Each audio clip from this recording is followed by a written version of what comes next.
মাংসে ভরা পশুটা কুরবানি দাও, রক্ত মাংস কোনো কিছু আল্লাহর কাছে পৌঁছায় না, একমাত্র পৌঁছায় আল্লাহর কাছে তোমাদের মনের অবস্থা করে তাকওয়া অবলম্বন।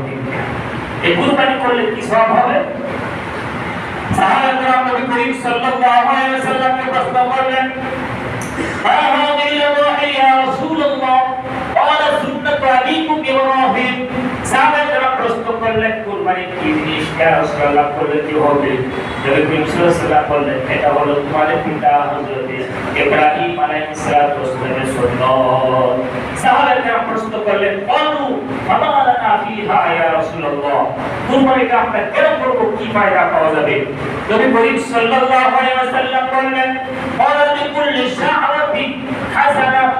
প্রত্যেকটা পশমের বিনিময়ে সওয়াব আল্লাহ রাব্বুল আলামিন লিখে দিবেন। সাহাবায়ে কেরাম প্রশ্ন করলেন, ফাসুফু ইয়া রাসূলুল্লাহ?